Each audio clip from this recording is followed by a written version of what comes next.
Hey man, you watching Cold Red with the one and only big homie. My big homie, KD. It's up there and it's stuck there. Boom!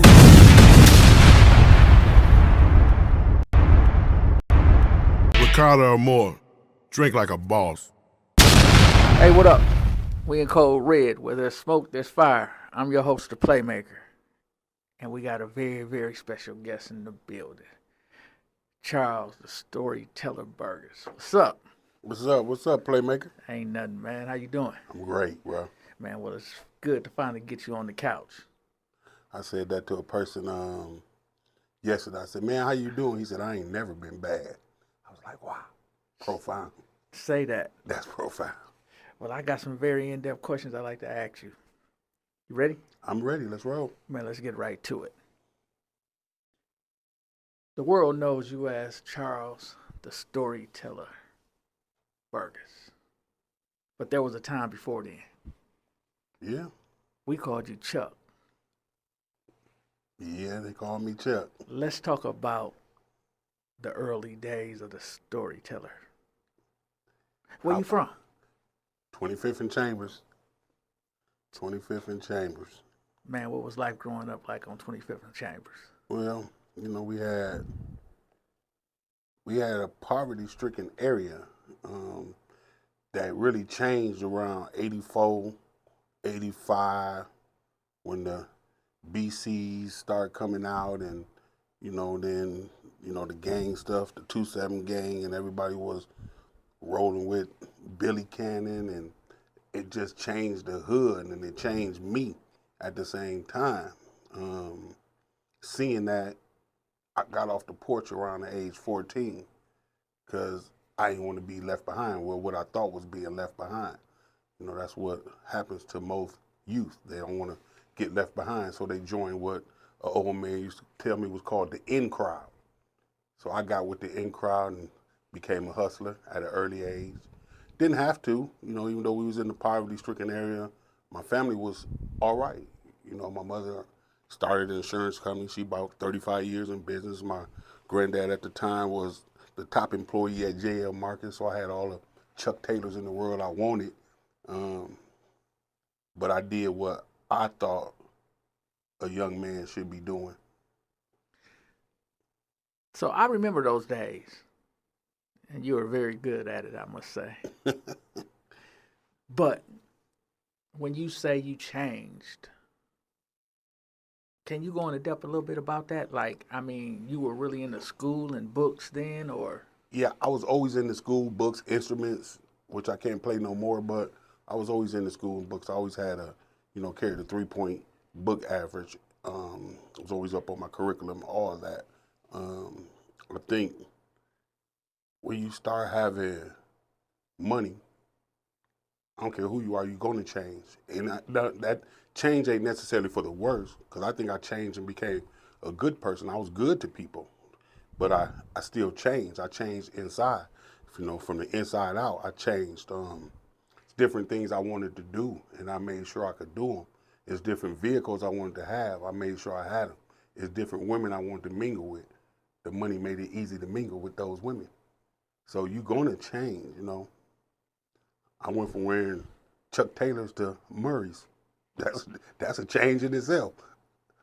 So you did it more for the status? No, I just think I did it more because I wanted to. I never was intrigued by the status. I never was intrigued by my friends knowing that I was the man. I never was intrigued by that. I was friends with everybody, so I was never intrigued by those things. Just, being able to have fun. I wanted to have fun. So did peer pressure have anything to do with it, you think? Self-peer pressure. Okay. I was the peer pressure. I was the peer pressure to me. Nobody said, here, man, take this bag. Here, man, do this, do that. And nobody did that. I said, let me see that bag. Let me see what I can do. So it was more self-peer pressure. So how early of an age would you say you started? Junior high school, high school? High school, North Division, high school. How long you think that lasted? I know how long it lasted. It lasted till 1999. And what That was caused the it. change? What made you switch directions? When the police kicked in my door, that's what caused me to change directions. I had a son at the time, my second born son. He was fortunately wasn't there, but I just thought about the fact that what if he was there? And I knew it was time for change because the police had been following me, and I knew they was following me. They even said it like, you were on to us. Why didn't you just, because you don't, at that, I had so much skin in the game, just stopping wasn't, I thought I was going to stop. That Ice-T song was playing in my head. The night I was leaving the game, it was playing in my head. Man, it's a cold game. It takes over. So did you get any prison time behind that? That maybe 6 months work release, which I ran off from that. Because again, the change was coming. Now that I'm in work release, I end up getting a job at one of the world's top company, GE Medical. And of course, you know, we do things, we lie, we try to lie our way through the system. So I was lying my way through CCC, telling them I was getting out, taking care of my kid. My kid mama worked at a bank, so on President's Day, they wouldn't let me out because they said, your baby mama work at a bank. Ain't no banks open today. So when they turned their back, I left and went to work, and as I ran off. So you started your career early in the streets. You eventually get in some legal trouble. It didn't lead you to prison, but it made you wake up. Yeah, my first legal trouble led to prison. 1989 was my first legal trouble. U.S. Marshals caught me on 27th and Burleigh with a bag. That led to 3 years after I bailed out, ran off to Michigan, and got some more legal trouble down there, which they gave me 3 to 20, running concurrent to this time. And for all of y'all don't know, don't get in trouble with Michigan, because their 3 years was bigger than my 4 years. So that was crazy. So you didn't, the second offense you didn't go to prison for, but you had a case prior to that, right? Yeah, they 10 years apart. I actually had 2 cases prior to that. So I had the case here and the case in Michigan, which I could have beat the case in Michigan, but 89, I was 19 years old. I wasn't comprehending the law like I did later on. So your wake up call had come from past experiences, and you was like, I can't do this no more. Well, the first time I got a wake-up call, I should have woke up. I didn't wake up the first time. Okay. It was the second time when I woke up that it was just time to not look back to that game again. And that was like 1999. I never looked back, never touched it, never wanted to be around nobody who touched it. So 99 approaches, the year 2000. Is that when you developed a passion for writing? Crazy, because that's sort of correct. I wrote when I was in jail. I was still in the county. I wrote a book called Time Out for Justice, and this book was completely written by hand, and it was so intriguing to not only the inmates but the guards. They was pressuring me to write more daily. The guards would come from other pods to get chapters and read my chicken scratch. They was in love with it. So I always knew if you could entrap that type of audience into your craft, you got something. And I didn't never do anything with that book. Of course, that was the first time I went to the county. I didn't do anything with that book. The second time after the thing, well, it was even before that, even before the 99 rundown, I started writing a book called Black Baller, and it was loosely about my boy Amp off of 26th Street.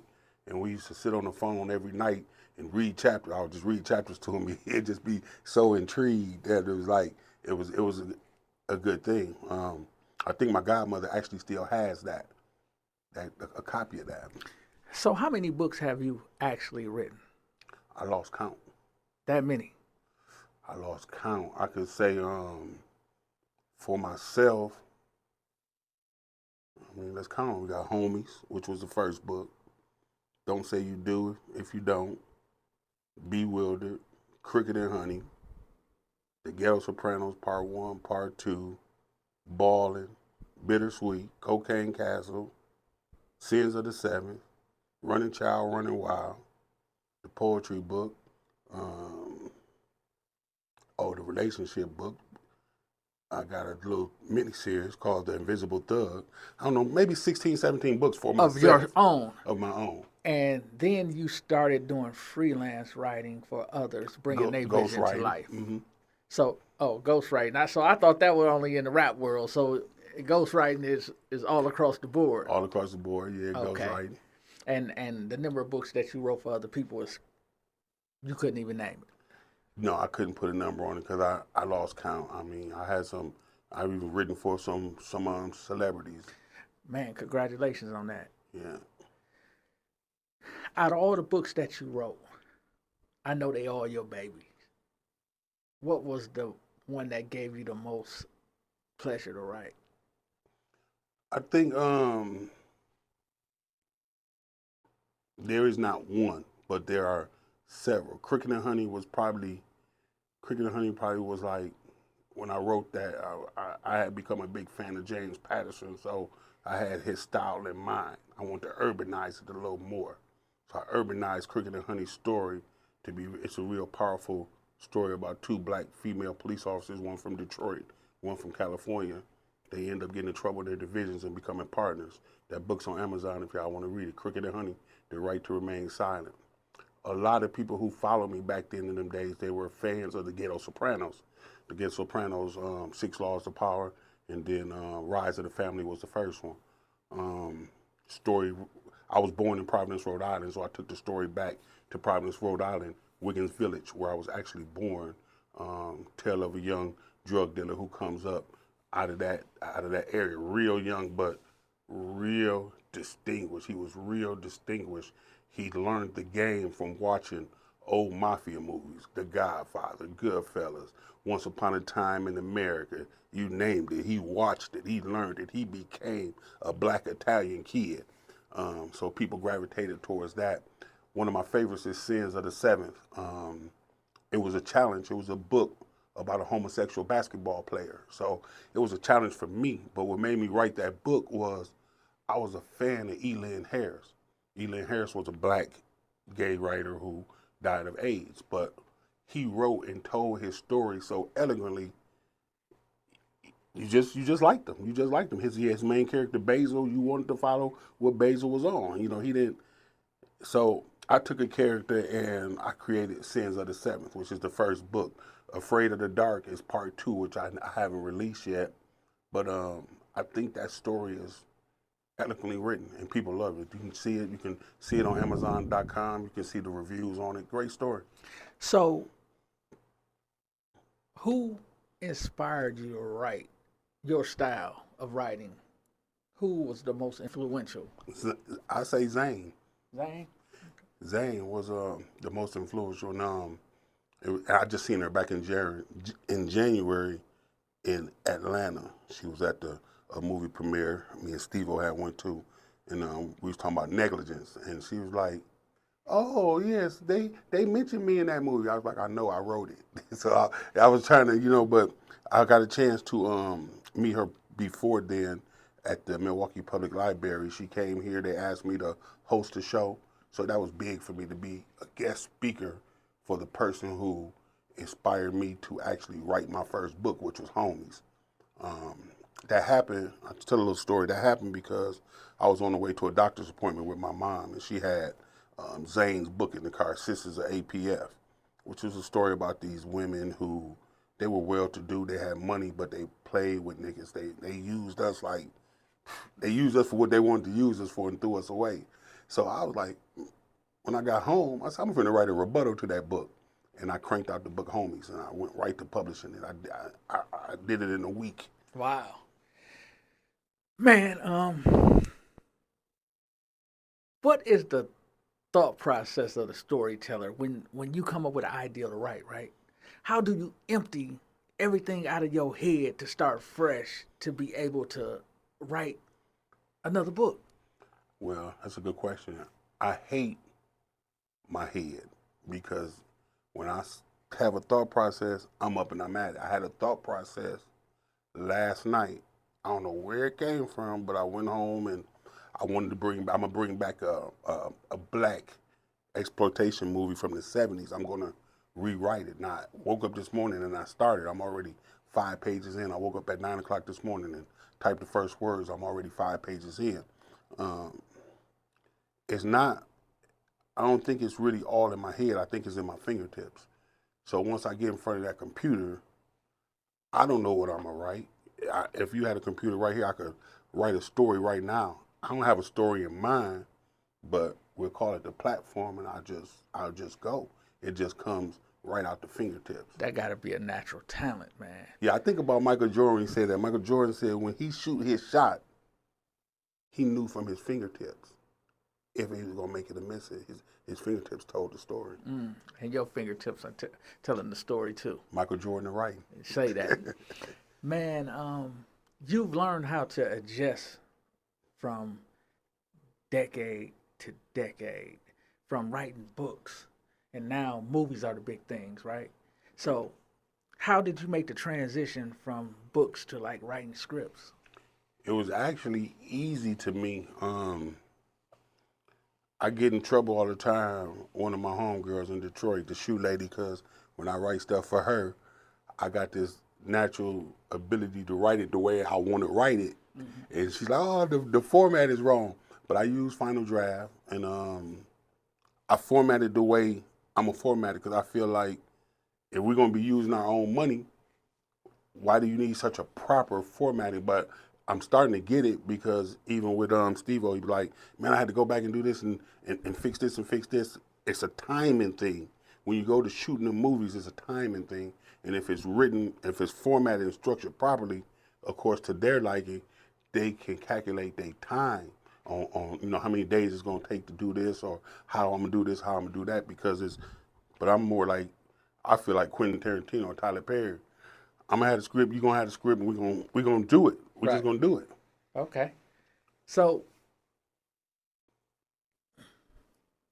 this should be easy for you to calculate because you haven't done as many scripts as you had done books, correct? No, not quite, but it's gonna be. Oh, definitely. What was the first movie you wrote? The first movie I actually wrote was Unfair Exchange. Unfair Exchange. Unfair Exchange was the actual first movie I wrote, and that idea was crazy. I was watching something on TV, had nothing to do with Unfair Exchange, and I just came up with the idea to write Unfair Exchange, and I wrote it, and I presented it to my man. He liked it. We ended up shooting it. But I originally wrote Trust Nobody, the books, which went to movie. When I met Steve-O, he had a script that he had written already himself. And I took the script and I reversed it and made it to a novel. Then we did part 2 and 3, and Man, those were some great movies, man. I done watched all 3 of them maybe 3 times a piece. That's what's up. To be honest with you. You talked about Zane. You talked about her influence. You mentioned her in Negligence. So when you were writing Negligence, where did the ideal come from to do a medical thriller? I used to be in a lot of groups on Facebook, a lot of reading groups. And it started with the book Cocaine Castle. Cocaine Castle, I took everybody in that group, every female in that group, and made them a character in Cocaine Castle. Whatever their name was, if I made them a guy, I changed the name to be part of that part in the guy. So then there was one girl that I had left out named Ikea. And Ikea was like, oh, I wasn't in. So I started writing a story about Ikea. And it was Negligence. So Negligence was actually a book first that I never released. I ended up turning it into a movie script because the plot was so good in the book. I end up turning into a movie script. You know, here's a, a girl marrying a DA. He meet her at the store where he goes. He meet her at Fox's. It was supposed to be. I don't know if you remember Lee used to work at Fox's. Yeah. It's supposed to be Lee who worked at Fox's. He meet her. He ends up getting having a liking for her, marrying her, not knowing she had this alter ego and she liked to write erotic stories. But he's like, well, you the DA wife, you can't write that. So she goes under a fictitious name and she's writing, and he thinks she's cheating on him because all of a sudden things start changing. But he has a secret of his own too, as well. I don't want to tell a movie, but watch the movie Negligence. It's on Amazon Prime and Tubi. Man, how is it working with Steve Love and Swift Sloan? It's excellent. Those are my brothers. Me and Swift was just having a conversation the other day. He gave me my flowers. He's like, man, you the push. You gave me the push that I needed. And he's really elevated the game. And I think I kind of put that relationship together between Steve-O and Swift. And Steve-O took a while. He shadowed Swift to make sure it's something that he really wanted to do. And when he figured out it's what he really wanted to do, he ran with it. So Yeah, y'all definitely the big three of that here in Milwaukee. So I want to give y'all flowers on that, and I want to, congratulate you on that. Now we moving into the new age, the future, right? So what do you think about ChatGPT and the up and coming AI? Yeah, the up and coming film writers that use the cheat code? To me, AI will always be Allen Iverson, but I signed up for a program called Scribbler, and it's kind of an amazing thing. You know, you feed it what you want, and it kicks you back. It kicked me back a whole book in 12 minutes. So, but I'm reading it, and it's very repetitious. I'm sure it could be trained, but it's probably not something that I would personally use because, like I said, everything got to come from my fingertips. And if I'm taking that work, I feel like it's this much plagiarism in it. And I think Amazon too as well. You got to change up a certain percentage of it, otherwise they kick it out. That's what I heard. So is that the flaw with AI? It might not be a flaw. It might be a flaw in the program I had. It might be where you can train it. It's no different than what's that other program? You can Dragon. It's no different than Dragon. Dragon to me was AI first. You can speak in the Dragon and it writes for you. But if you don't train your Dragon, it might not be proper to what you're trying to do. Okay. But I just never use all those programs. It's just easier for me to think it out. I mean, I'm not as fast as AI. AI is fast as light, but I'm fast. Right. I'm fast. I can do it. With your life experiences, right? How much of that do you pour into your books, your scripts? There was a line in the movie Unfair Exchange where Damaris Harvey said he was the writer in the movie. And all my fiction has a little bit of nonfiction in it. I wrote that line because that's true. So there's always going to be some part of me in everything I write, no matter what the story is. I'm going to implement something of my life and it's something that I went through because it becomes easier there. I'm going to take this show and it's going to be somewhere. Man, I just found it real interesting that how you incorporated all your fans into being a part of a whole book and then a movie. Like, you probably was the first one to do that. Yeah, man, I like to bring people. I like to, if you on my page, you see the interaction I do. I'll post some stuff I'm writing. I'll post half a story on there and let you read it for free. I like the interaction. I like to see the comments. I like to talk with the people. I like to mingle with the people. And no matter how big I ever get in this, I'm going to keep that same platform. I'm always going to be reachable to the people who support it. Okay. So what's next for the Storyteller? What's in the near future? I'm going to take the idea I went to bed with last night and try to put together the biggest movie that a black filmmaker has done in this era. I got an idea, and I'm going to share it with my boys. I got an idea to, like a cast of Ocean's 11, like a cast of like that type of cast, but with all Tubi actors. And the plot that I got, it's not new, just reinvent it. I want to take something and reinvent it and add to it. And if it works, you know, it's about getting people to come together. If it works, it'd be a legendary movie. You know, you got legendary movies out here like Shot Us, Belly. You got that stuff out here that people will always watch. Anytime I'm scrolling through and I can't find nothing to watch and I see Shot Us, I can stop. I can watch it. I can watch Belly. I can stop and watch it. I can stop and watch Scarface. I can stop and watch Goodfellas, even though I've seen it 100 times. I want to put together a movie like that. Well, I think that if anybody can do it, you can. Oh, Definitely. man. What advice can you give to the young storytellers, the young writers? If it's anything or any game that you give them, what would that be? I would say, you know, most people say keep writing, keep writing. Keep telling the story. Even if you don't write it, keep telling the story. Tell it to yourself if you have to. But keep telling the story because eventually it's going to manifest and come out the way you want it to come out. I mean, none of us are perfect. Every story written can be improved. And that's why you see things that remind you of this or remind you that somebody's looking to improve it and make it theirs or whatever. Just do what you got to do and keep telling the story. Okay. Well, y'all heard it here first, man. If the people want to catch up with you, how would they go about doing that? Social media, I'm on Facebook under Charles Burgess, my name, Burgess. I don't really do a lot of social media on other platforms, but Facebook, I find Facebook for me to be the easiest.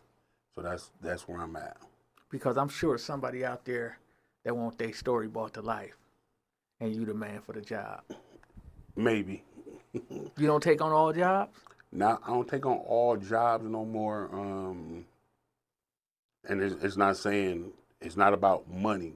It's about timing. It's about timing. I mean, and the things I want to do. When you're taking on other people's projects, you got to have the time to do that. And you got to have the dedication to them because that's their story. That's their baby. And they want to see it happen. So a lot of times now, I want to just write what I want to write. And books are okay. I still love them to death. I always love holding a book, reading it, but I want to focus on getting the movies together first, the scripts together. Well, you heard it here, man. Hey, I want to thank you for coming on the platform. You know, sitting on the couch at Code Red, where there's smoke, there's fire. I'm your host, the Playmaker, and that was the Storyteller, Charles Burgess, and we out. Yeah.